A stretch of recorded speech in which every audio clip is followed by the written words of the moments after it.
Good evening, everyone, and thank you for joining us once again for our bi-weekly guided meditation and Dharma talk here at the Blue Lotus Meditation and Mindfulness Center. I'm Vladimir, the founder of the Blue Lotus Meditation and Mindfulness Center here in Brainerd, Minnesota, which is located in central Minnesota. Welcome and thank you.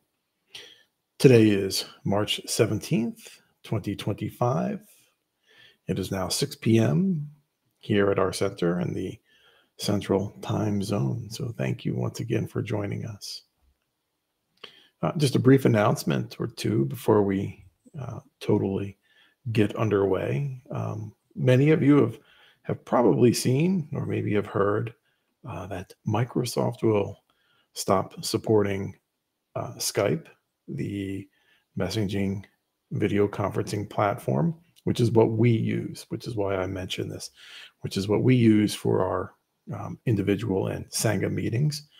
So what we have done is we have transitioned back to Google Meet. And so when you register for any of our virtual offerings, they will now be done through Google Meet, which is, we used to use it before. That's a very good, stable platform that you will find it very simple to use and easy to navigate, and it's has very good quality and good stability in that platform. So we have made that transition back to Google Meet as a result of Microsoft no longer supporting Skype beginning in May. So give us plenty of time to maybe go and check it out if you need to. Also, our aspirant pathway. In the Blue Lotus tradition, perhaps you find yourself wanting to help others.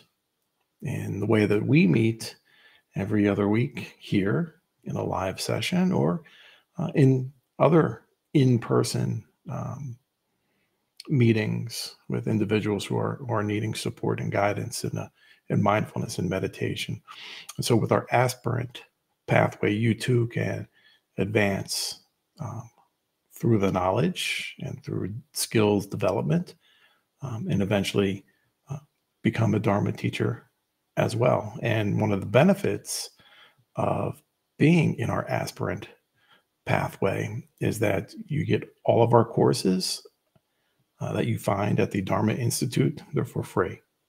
So once you get up to the novice level, so the aspirant itself is a 6-month probationary period with some meetings and some activities and so forth that you get to explore to see if it's right for you. And so you're able to check that out. And so on our webpage, right under our continuing your journey, go ahead and check it out if you like. And there's just a little link for a form that you can just quickly fill out if you're interested in pursuing this.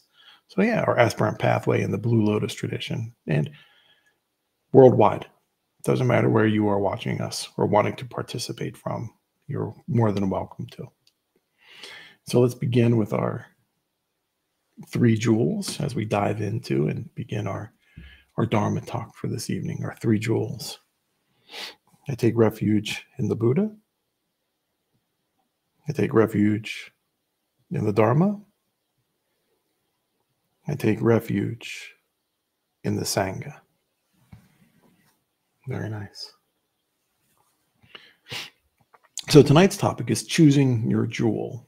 And there are some fascinating concepts in choosing what is a jewel. What is your jewel? And your jewel is specific to you, not to me, not to your mom and dad, not to your brothers and sisters or anyone else. Your jewel is specific to you. And we'll get to that right after our guided meditation. And we'll do a nice, simple body scan to get us underway. So go ahead and allow yourself to get into any comfortable position that you like. You're welcome to lay down if you like, or you can sit up in a lotus or a half lotus position or whatever is comfortable for you. Take a few deep breaths in and out, and noticing your body, your chest expanding, and noticing any sensations just in these initial breaths that you take. Sitting up nice and straight with maybe your head down just a little bit. But you want your back straight and your shoulders certainly nice and relaxed. And you're certainly allowed to allow a half a smile to rest on your face. And breathe in. And breathe out. And with each breath that you take, you're becoming more relaxed and feeling any tensions or stresses just dissipating from your body. But you're also noticing any sensations or stimuli that you may be feeling.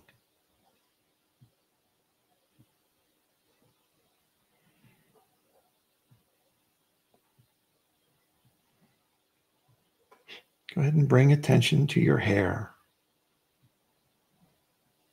Thinking about the hair that you have on your head. The texture, the length, the color.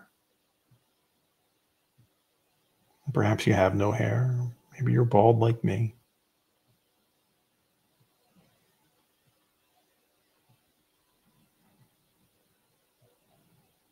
Thinking about its function. What does your hair do? How does it protect the top of your head?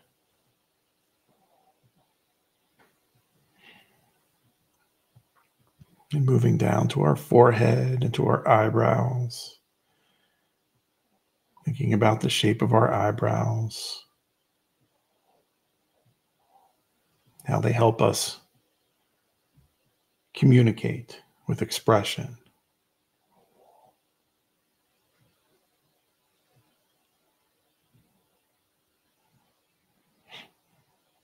Go ahead and bring attention to your ears. Thinking about the shape of your ears. Are they tiny? Are they long? Do you have piercings? And how your ears, too, how they listen to help you understand what someone else is trying to communicate with you.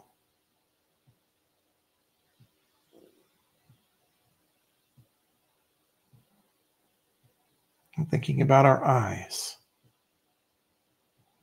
The shape of our eyes. Are they rounded? Are they almond shaped? Do you have good vision, or do you wear glasses or contacts? And how our eyes help us perceive the world around us, helping us navigate from point A to point B, or to read information in a book,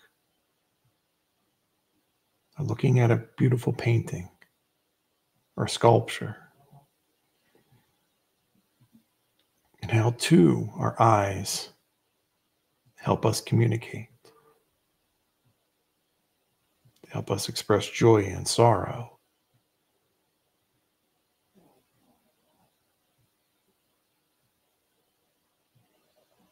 Thinking about our nose.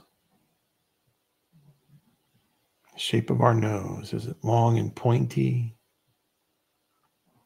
Is it short and stubby, or wide and flat? But the function of our nose, its olfactory senses, helping us tell if something is good smelling, has a wonderful aroma, or if it's perhaps rotten and spoiled, which can help us as well in maintaining our health.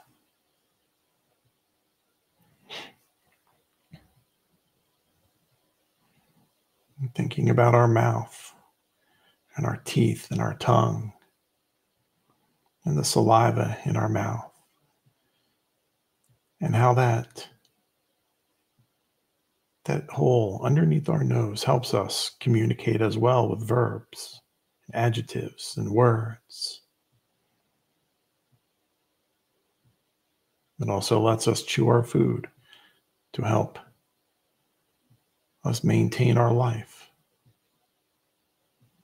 And our tongue tells us if something is delicious or perhaps not so delicious.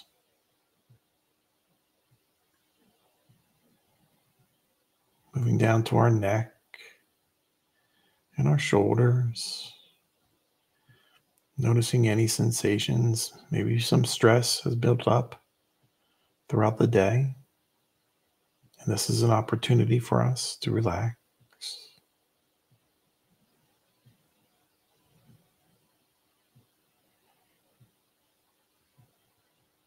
Moving down our shoulders through our arms and our biceps and our elbows.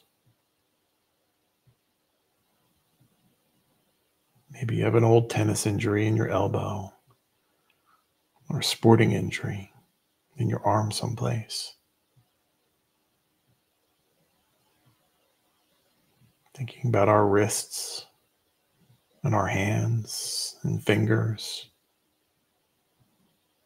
and our fingernails. Thinking about the function of our hands, helping us grasp eating utensils, forks, spoons, knives, chopsticks, or even just eating with your hands. And how sensitive our hands can be to temperature, to texture, to temperature.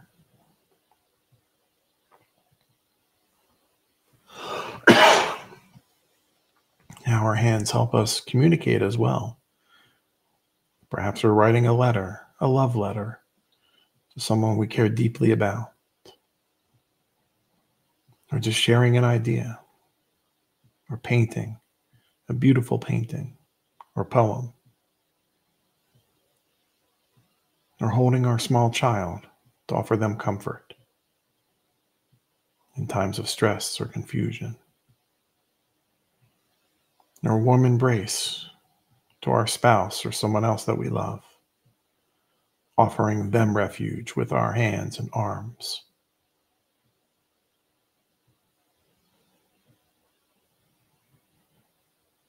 Moving down to our chest and all the organs that we have within our chest, our lungs, our heart, kidneys, intestines, spleen, liver, all very different organs,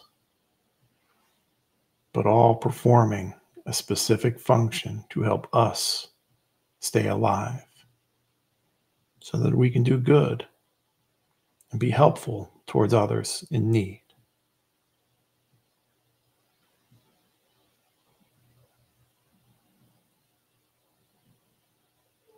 Moving down our spine to our buttocks,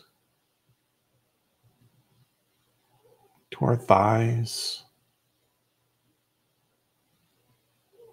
to our knees, to our calves and ankles,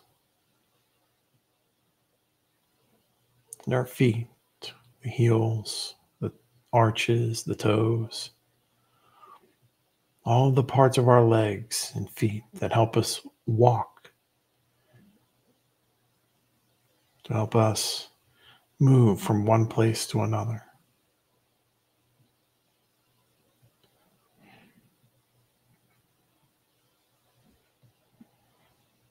And then go ahead and bring attention to yourself, your emotions, your consciousness.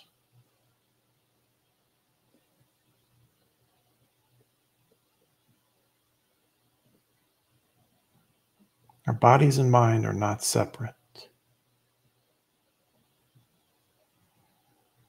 And when we're stressed sometimes, our body feels that stress. And if our body feels some pain, perhaps from an accident,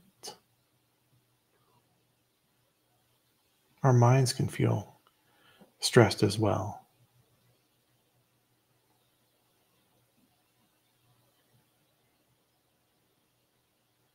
Go ahead and just take a few more moments and to reflect on your well-being, your consciousness, your existence, and your body, all of the wonderful attributes of your body and your mind.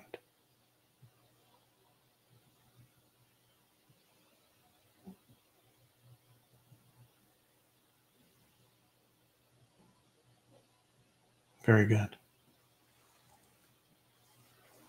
It's important to check in with ourselves from time to time, daily, weekly at least, to make sure that we are maintaining our physical and emotional and mental well-being.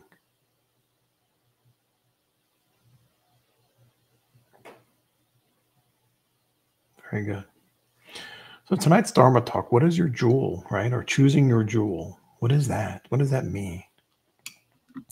What I would like for you to do is just imagine that you walk into this big, large cave, right? It's not too damp. It's not too dark. And you see this huge treasure box just in that little twilight area. You can make it out easily. It's not too far hidden. You don't have to trek into any dangerous areas. But you just walk in and you see this big old treasure box, big old treasure chest, like maybe you see in the Pirates of the Caribbean or something.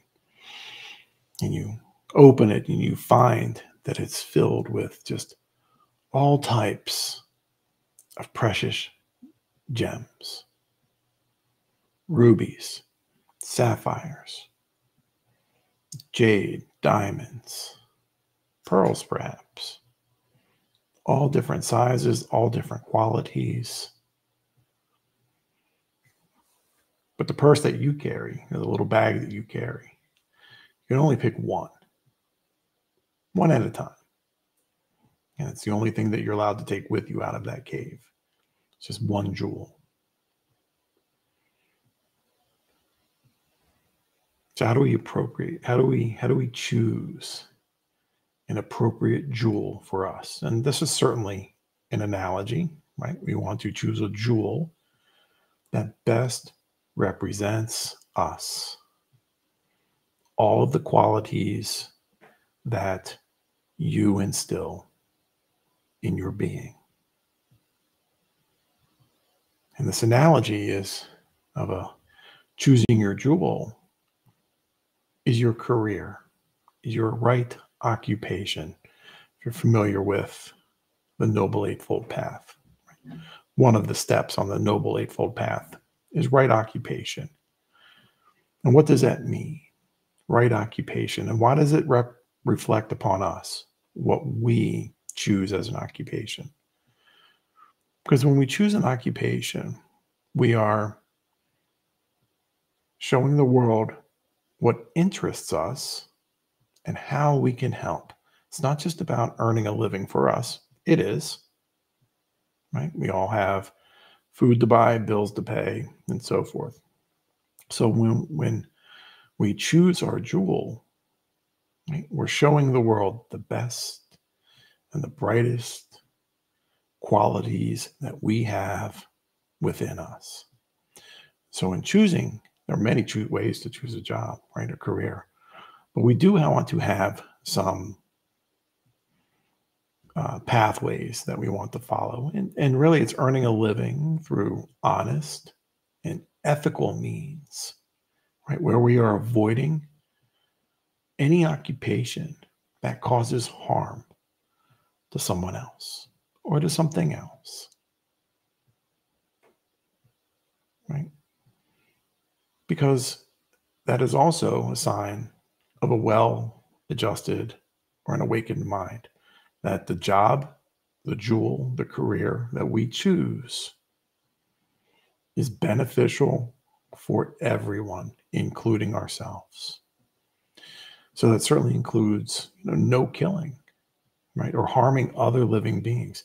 And so harming, it may even be a legal occupation, right? There's a lot of legal occupations out there that are certainly could involve the hurting of others, right? Whether inherently or through maliciousness on our own actions. So we have to be very careful, right? Where the job that we choose, certainly in does not involve the killing or harming of other living beings, and avoiding selling or manufacturing types of weapons.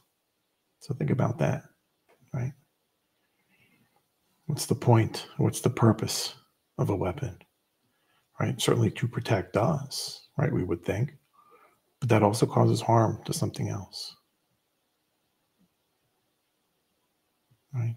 Certainly, or manufacturing or distributing poisons, right? Or selling intoxicants, whether it's legal or not.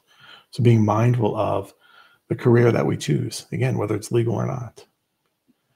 Intoxicants can certainly cause harm to families, right?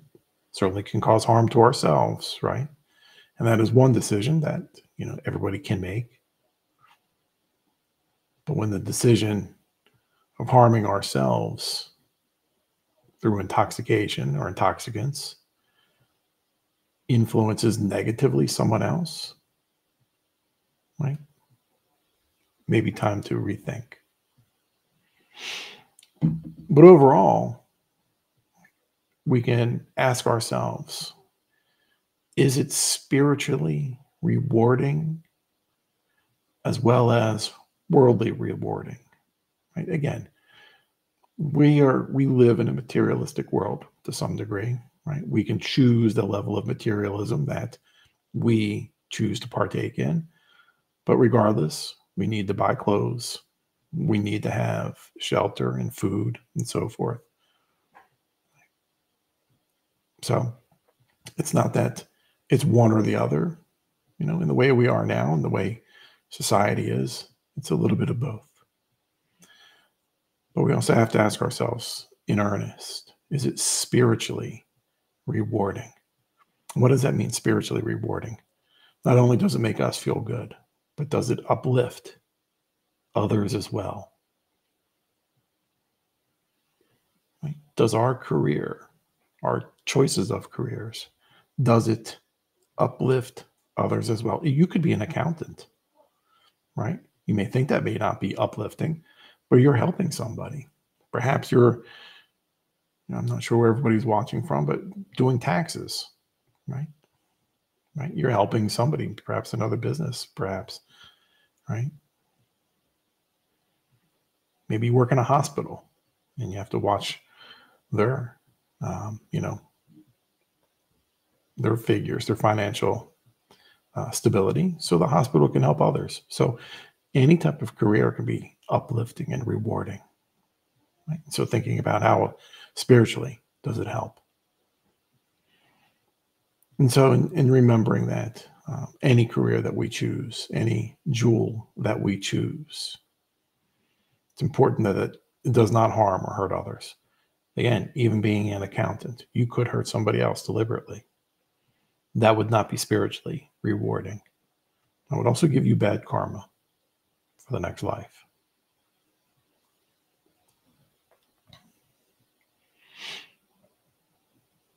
Are you stuck in that jewel? So think about that. That's why I kind of mentioned it in the beginning. You can only take one jewel at a time. You're not stuck with that jewel. It's important to realize that if you choose that big old diamond, maybe you do want to go back to that cave and exchange it for the ruby or a sapphire. So exchanging your jewel, exchanging a career change, absolutely. So much like perhaps you got a ring, for some type of a gift, and maybe perhaps, you outgrew it and you wanted to try something else, maybe a different ring, absolutely. You can exchange your jewel from time to time. You can change your career. You are not stuck in your career.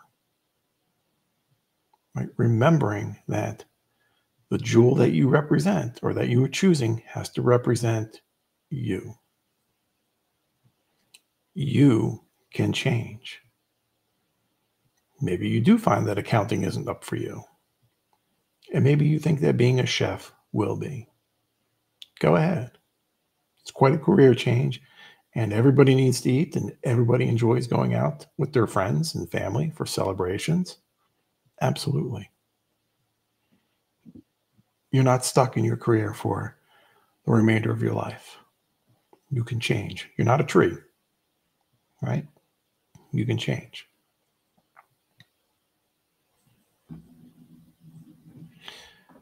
Oftentimes, when we are choosing our jewel, right, we may be gifted other people's opinions about, is this right for you? Right? Or I don't think this is right for you. And so we may come across several different types of people, right? Whether they're friends, parents, or whatnot. Parents especially, right? A lot of times parents they certainly mean well, and you may be the parent helping guide your child at this time, right? Or maybe your parents helped you, but oftentimes parents mean well, and they certainly do. Nobody wants harm to come to their child, right? But oftentimes the parent is projecting their dreams onto you. So that wouldn't necessarily be your jewel that you're choosing. You may be unhappy with it. They may tell you that we come from a long line of lawyers. You're going to be a lawyer. And maybe you don't want to be a lawyer. Maybe you want to be that accountant or that chef. It's your jewel. It is your jewel to choose. Your career.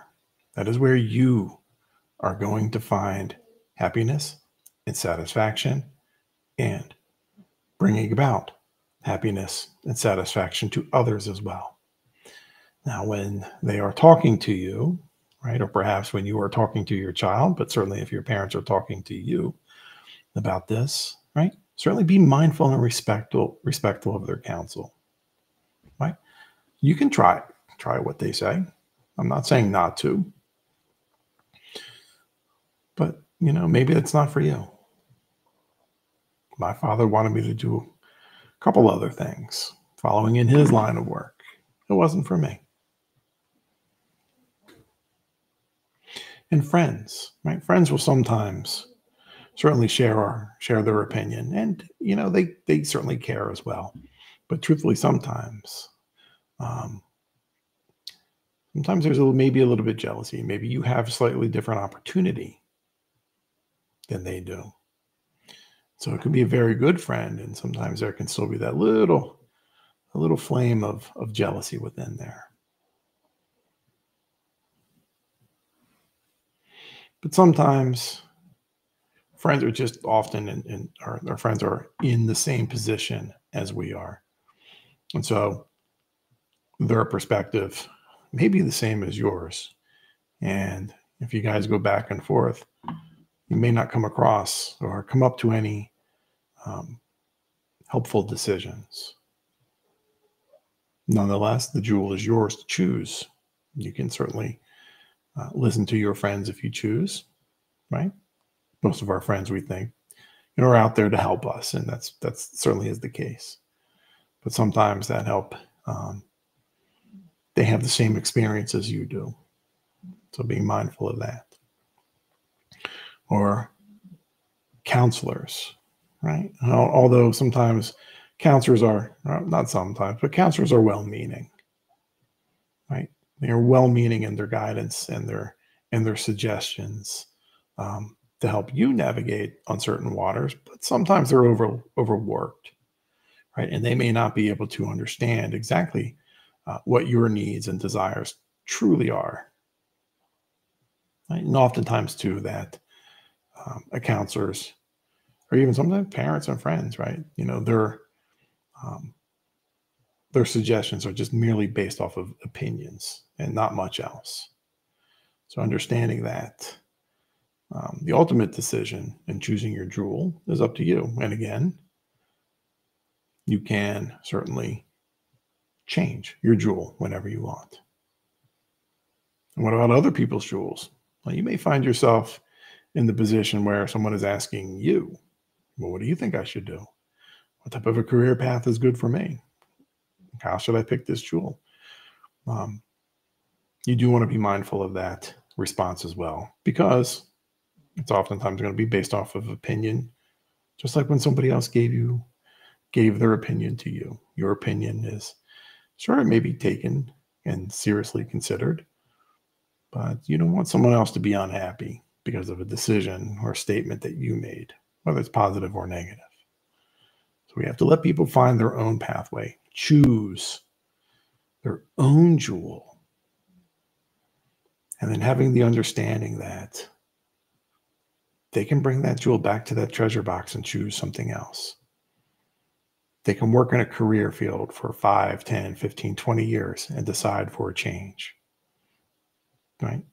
Doesn't matter what it is. So understanding that the jewel that we choose reflects the best qualities of us and can change from time to time based off of experience and perception and kindness. So don't feel you're stuck there, because once you get tired and perhaps even overworked, maybe that jewel just doesn't shine as brightly as it could. And whatever jewel that we choose, or whatever career that we choose, needs to be spiritually upwarding, rewarding as well. So something to think about.